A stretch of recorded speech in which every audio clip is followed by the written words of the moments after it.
कांकण आलू तरकारी करती कांकण प्रथम काटिक रखी तेल टे भाजीदेली तेल गरम करके पियाज जारीदेली पियाज जार सारापर बाटिक रखी मिक्स मसला को देदेली मसलार हलदी लुण लंकागुंड देकी मसला को जारी नेली प्रथम भल भाव तापर भाजिक रखि कांकण आलू को लुण हलदी लंकागुंड सब तापरे टमाटो गोटे कंचा टमाटो देदेली तापरे मसला भल भाव जारी हो गला कांकण भाजी कांकण आलू को मसला देदेली तापरे तेजपत्र भी पकई बास्ना हाँपाई भल भाव कषि नेली कांकण आलू को मसला सहित मिक्स करके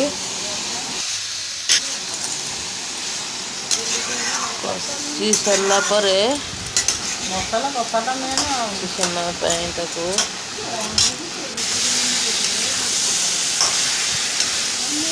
भल से धीमा आंचरे मसला सहित परिवा को कषे नेली देखते केते सुंदर भाव कलर आसगला आम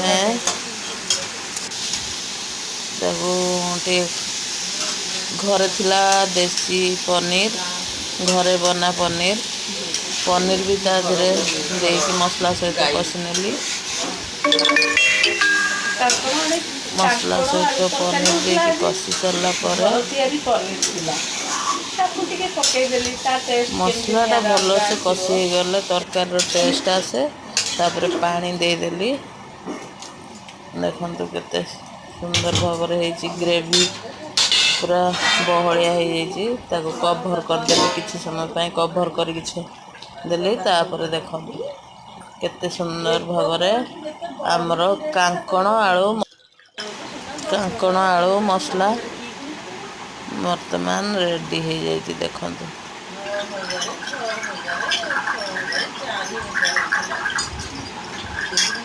मु तो एमती कांकण को तरकारी कली आपण मैंने भी करते निश्चित भाव में बहुत बढ़िया लगे बहुत टेस्टी लगे आपण मैंने भी घरे तैयारी करंतु आउ कांकण आलू तरकारी हो सारा पर गरम मसला देदेवे गरम मसलार बास्नाटा तरकारी को आहरी स्वादिष्ट करियो। धन्यवाद।